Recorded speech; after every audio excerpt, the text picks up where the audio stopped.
प्रत्यक्ष रीति और लघु रीति। तो यहाँ हम प्रत्यक्ष रीति से प्रश्न को हल करेंगे।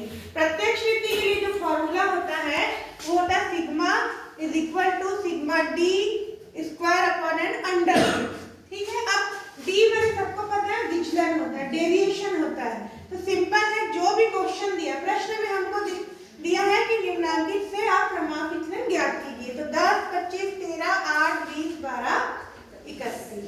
तो क्या करेंगे, सबसे पहले हम इनको सीरियल नंबर देंगे, क्रमांक देंगे, है ना। 1, 2, 3, 4, 5, 6, 7 अंक है हमारे पास। तो पद मूल्य को क्या लिखते हैं, x। तो ये हमारा x हो गया, x लिख लिया हमने। अब हमको, क्योंकि हम लोगों ने क्या पढ़ा है कि प्रमाप विचलन हमेशा समांतर माध्य से ही निकाला जाता है, तो यहाँ पे हम सबको जोड़ लेंगे। तो क्या हो जाएगा, सिग्मा x होगा। और समांतर माध्य का फॉर्मूला क्या होता है, सिग्मा x अपॉन n। अगर हम यहाँ पे इसको देखें तो ये हो गया सिग्मा x और ये हो गया n। n माने जितने पद हैं, कितने पद हैं, 7 पद हैं। तो ये हो गया सिग्मा x।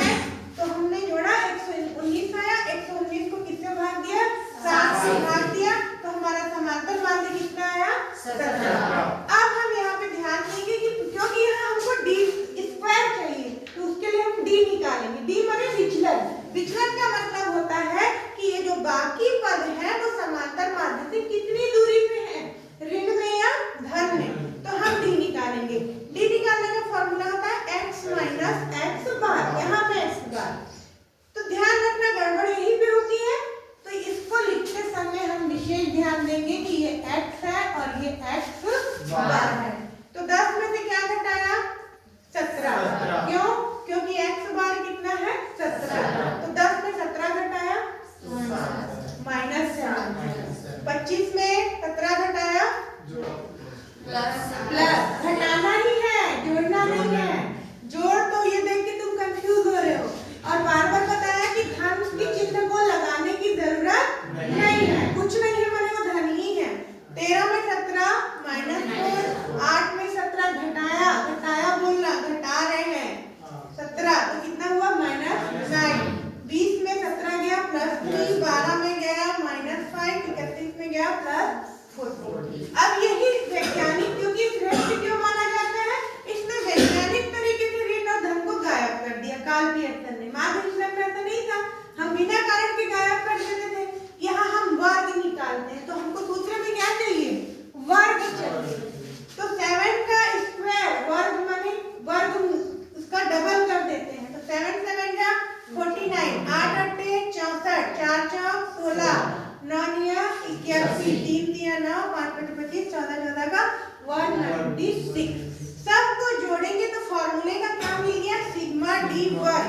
जो नए बच्चे बता रहे, जब भी हम जोड़ते सिग्मा लगा देते हैं, इसका मतलब जोड़।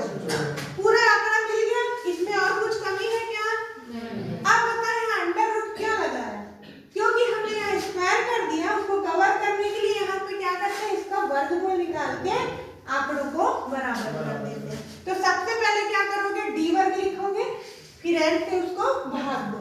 भाग देने के बाद वर्गमूल निकालना। गलती यहाँ भी होती है, यहाँ नहीं निकलेगा। कई बच्चे क्या करते हैं, अलग अलग वर्गमूल निकाल देते हैं, ऐसा नहीं करना। पहले क्या करोगे, भाग दोगे। भाग देने से कितना आया, 62.87। फिर उसका वर्गमूल निकालें तो कितना आया, 7.92 आया। अब क्या करेंगे, ये तो हो गया हमारा प्रमाप विचलन, हो गया प्रमाप विचलन हो गया।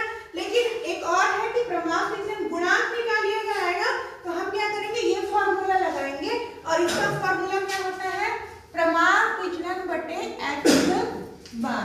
तो प्रमाप विचलन इतना आ गया, x बार कितना था, x बार माने समांतर माध्य कितना था, 17। उत्तर कितना आ गया, 0.4। ये क्या है, प्रमाप विचलन गुणांक। ठीक है।